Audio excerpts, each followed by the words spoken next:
ಡಿಗ್ ಮಾಡಿಸ್ತಿದ್ದಾರಲ್ಲ, ಅಂದರೆ ಎಲ್ಲ ಅಂಗಾಂಗಗಳು ಆ್ಯಕ್ಟಿವೇಟ್ ಆದವು. ಅಷ್ಟೇ ಅಲ್ಲ ನೋಡಿ, ಮಳೆ ಬರ್ತಿದ್ದೀಗ ನಿಮಗೆ ಸೆಕೆಂಡ್ಸ್ ಇದೆ, ಮೈಯೆಲ್ಲ ಸೆಕೆ ಅನ್ನಿಸ್ತಿದೆ. ಅಂದರೆ ನಮ್ಮ ಬಾಡಿಯಲ್ಲಿ ಫ್ಯಾಕ್ಟರಿ ಜಾಸ್ತಿ ಆಗಿದೆ. ಅಷ್ಟೇ ಅಲ್ಲ, ಈ ಅಕ್ಕಪಕ್ಕ ಇದ್ದವ್ರಿಗೆಲ್ಲ ಕಿವಿ ಇಟ್ಟಿದ್ದಾರೆ. ಇಷ್ಟೇ ಅಲ್ಲ, ಇಲ್ಲಿ ಇದ್ದಾರೆ ಅಕ್ಕಪಕ್ಕ ಮನೆಗಳು ಅಷ್ಟೇ. ಇನ್ನೇನಪ್ಪ ಇಷ್ಟೊಂದು ಜೋರಾಗಿ ಚಪ್ಪಲಿ ಹೊಡಿತಾರೆ ನೋಡಿ, ಅಲ್ಲಿಗೆಲ್ಲ. ಯಾಕಂದರೆ ಏನೋ ಒಂದು ನಡೀತಿದೆ ಅಂತ ಎಲ್ರಿಗೂ ಗೊತ್ತಾಗುತ್ತೆ. ನಿಮ್ಮ ಇಂದಿನ ಗೊತ್ತಿಲ್ಲ, ಚಪ್ಪಲಿ ಒಬ್ಬೊಬ್ಬರಿಗೆ ಚಪ್ಪಲಿ ಹೊಡೀರಿ ಮಜಾ ಅನಿಸುತ್ತೆ. ಅದೇ ಸುಮ್ಮನೆ ಒಬ್ಬರು ಕುತ್ಕೊಂಡಲ್ಲಿ ಯಾವುದೋ ಒಂದು ಜಾಗ ಕೂತ್ಕೊಂಡು ಚಪ್ಪಲಿ ಹೊಡೀರಿ ಅಂತಾರಲ್ಲ.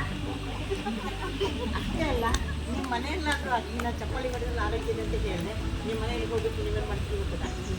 ಚಪ್ಪಲಿ ಹೊಡೆದ್ರೆ ಆರೋಗ್ಯ ಇದರಲ್ಲಿ ಬಿ ಪಿ ಸುಧಾರಣೆ ಆಗುತ್ತೆ, ಶುಗರ್ ಕಡಿಮೆ ಆಗುತ್ತೆ, ಯಾವುದಕ್ಕಂತೂ ಕಾಯಿಲೆಗಳು ಬರೋಲ್ಲ.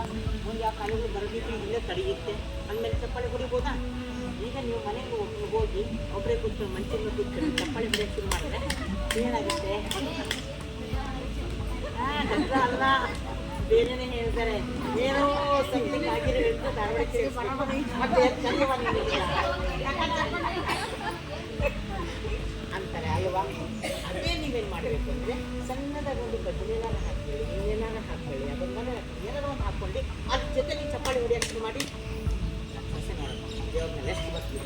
ನಾನು ಇಲ್ಲಿ ಕುತ್ಕೊಳ್ಬೇಡ, ದೇವ್ರ ಇಟ್ಕೊಂಡು ಎದುರುಗಡೆ ಕೂತ್ಕೊಂಡು ಸಣ್ಣದಾಗಿ ಹಾಕ್ಕೊಂಡು ಚಪ್ಪಾಳಿ ಹೊಡಿ, ನೀವೇನು ಅನ್ನೋದೇ ಬೇಡ. ಆ ಮೀಟಿಂಗ್ ಅಂತಿರುತ್ತೆ, ಚಪ್ಪಾಳಿ ಹೊಡಿತಾ ಇದ್ರೆ ಭಕ್ತಿ ಇರ್ತೀನಿ, ಅಲ್ಲಿ ಭಕ್ತಿ ಅವ್ರು ತೋರಿಸ್ತಾರೆ, ಮುಗಿಲಿ ಆಮೇಲೆ ಮಾಡ್ಬೋದಲ್ಲ. ಅಷ್ಟೇ ಅಲ್ಲ, ಇಂಥ ಟೈಮಲ್ಲಿ ಸೇರಿದಾಗ ಯಥೇಚ್ಛವಾಗಿ ಚಪ್ಪಾಳಿ ಹೊಡೀರಿ. ಹಿಂದೆ ಇದೆಯಾ? ಈ ಚಪ್ಪಾಳೆನ 5 ಸರಿ ಹೊಡೀರಿ ಸಾಕು, ನಿಮ್ಮ ಆರೋಗ್ಯ ಸುಧಾರಿಸುತ್ತೆ. ಯಾರನ್ನೊಬ್ಬರು ಮಾತು ಮುಗಿಸಿದ ತಕ್ಷಣ ಇನ್ನೊಂದು ಚಪ್ಪಾಳೆ ಹೊಡೀರಿ.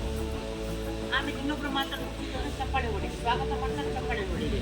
ಅವರಿಗೆ ಧನ್ಯವಾದಗಳಂದ್ರೆ ಚಪ್ಪಾಳೆ ಹೊಡೀರಿ. ಆಮೇಲೆ ಎಲ್ಲರೂ ರೌಂಡಾಗಿ ಕೂತ್ಕೊಂಡು ನಿಮ್ಮ ರಿದಮಲ್ಲಿ ಚಪ್ಪಾಳೆ ಹೊಡೀರಿ. ಇದೊಂದು ಆ್ಯಕ್ಟಿವಿಟಿ ಆಗುತ್ತೆ, ನಿಮ್ಮ ಆರೋಗ್ಯ ಸುಧಾರಿಸುತ್ತೆ. ಡಾಕ್ಟರ್ನ ತುಂಬ ದೂರ ಇರ್ತಾರೆ, ಡಾಕ್ಟರ್ ಮುಂದೆ ಹೋಗ್ತಾರೆ.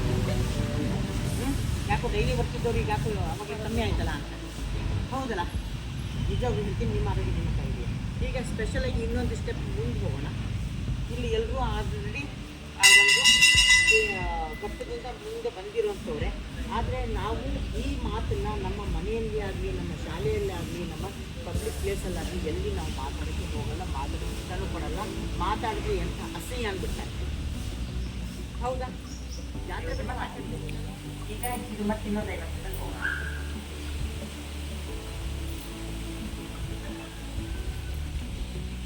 50 ml ಇದೆಯಾ? ಇದೆಯಾ 50 ml? ಹಾಂ,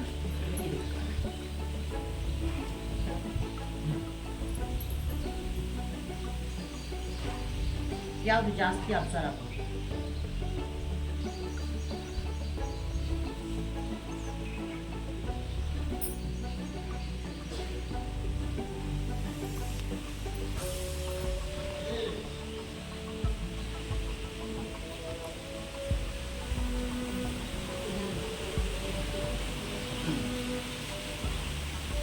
ಈಗ ಎರಡಕ್ಕೂ ಸಮವ ಹಾಕಿದ್ದೀವಿ.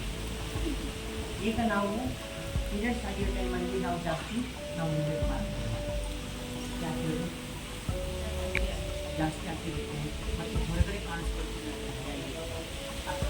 ಇದು ಗೊತ್ತಲ್ಲ, ಹಾಗಾಗಿ ನಾವು ಜಾಸ್ತಿ ಬನ್ನಿ ಎರಡು ಕೊಟ್ಟು ಹೋಗಿ. ಅದರಲ್ಲಿ ಯಾವುದು ಹಸಿದೆ?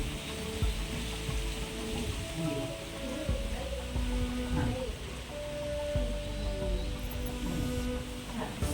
ಬನ್ನಿ ಬನ್ನಿ, ಇಲ್ಲಿ ಎಲ್ಲರೂ ಫೀಲ್ ಮಾಡಿ. ಯಾಕಂದರೆ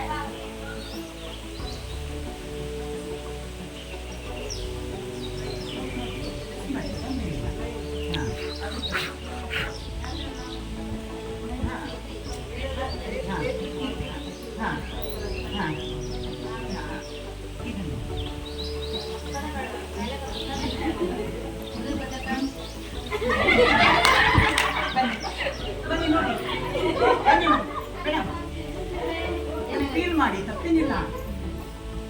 ಇದು ಒಂಥರ ಕ್ವಶನ್ ಆನ್ಸರ್ ಬಿದ್ದಂಗೆ ಇರುತ್ತೆ. ಇದು ನೋಡಿ ನೀವು ಫೀಲ್ ಮಾಡಬೇಕು, ಮಜಾ ಬೇರೆ. ಫೀಲ್ ಮಾಡೋದ್ರಲ್ಲಿ ಹೆಂಗಿದೆ ಏನು ಅಂತ ಗೊತ್ತಾಗೋಗುತ್ತೆ. ಹೌದ್ರಿ? ಇದು ಸ್ವಲ್ಪ ಅಂದ್ಕೊಳ್ಳೋಣ. ಸ್ವಲ್ಪ ನೀವೇನಾದ್ರು ಮೂವ್ಮೆಂಟ್ ಮಾಡೋಕ್ಕೆ ಹೋಗ್ರಿ, ಸ್ವಲ್ಪ ಏನಾರ ಇದಾಯಿತು ಅಂದರೆ, ಸ್ವಲ್ಪ ಏನಾರ ಹೆಚ್ಚು ಕಡಿಮೆ ಆಯಿತು ಅಂದರೆ ಇದು ಹೊರಗೆ ಕಾಣಕ್ಕೆ ಶುರು ಆಗುತ್ತೆ. ಅದಕ್ಕೆ ಇದು ಪ್ರತಿ 3 ತಾಸು ಒಳಗೇ ನೀವು ಸ್ವಲ್ಪ ಇನ್ನೂ ಹತ್ತಿರುತ್ತೆ, ಹೋಗಿ ಬೇಗ ಚೇಂಜ್ ಮಾಡಬೇಕು. ಇಲ್ಲಾಂದರೆ ಇದು ಹೊರಗೆ ವಾಮಿಟ್ ಮಾಡೋಕ್ಕೆ ಶುರು ಮಾಡಿ. ಈಗ ಇದು ಹಿಂಡು ತೋರಿಸ್ತು. ಈಗ ಒಂದು ಕೆಲಸ ಮಾಡೋಣ, ಇದು ನಾವು 12 ಗಂಟೆ ಯೂಸ್ ಮಾಡ್ಬೋದು ಅಂತ ನಾನು ಹೇಳ್ತೀನಿ. 12 ಗಂಟೆ ಒಂದೇ ಪ್ಯಾಡ್. ಇದು ನಿಮಗೆ 3 ತಾಸು ಅಷ್ಟೇ, 3 ತಾಸು ನಿಮಗೆ ಜಾಸ್ತಿ ಯೂಸ್ ಮಾಡೋಕ್ಕಾಗದೇ ಇಲ್ಲ. ಯಾಕೆ ಇದರೊಳಗಿನ ಎಲ್ಲ ಹೊರ ಬರ್ತೀವಿ, ಹಿಡ್ಕೊಳ್ಳೋ ಕೆಪಾಸಿಟಿ ಇಲ್ಲ. ಈಗ ನಾವು ಅಂದ್ಕೊಳ್ಳೋಣ 12 ಗಂಟೆ ತನಕ ಹೇಳಿದೆ. ಈಗ ಇನ್ನೂ ಒಂದು 50 ml ನಾವು ಇದಕ್ಕೆ ಹಾಕ್ತೀವಿ. ಎಷ್ಟು ಹೇಳ್ರಿ ಹಾಕೋಣ? 100 ml. ಅಲ್ಲಿ 12 ಗಂಟೆ ತನಕ ತಡ್ಕೋಬೋದು. ತಡ್ಕೊಳ್ಳೋ ಕೆಪಾಸಿಟಿ ಇದೆಯಾ ಇಲ್ಲ ನೋಡೋಣ. ಹೊರ ಬರ್ಬೋದಲ್ಲ ಈಗ ನೀರು.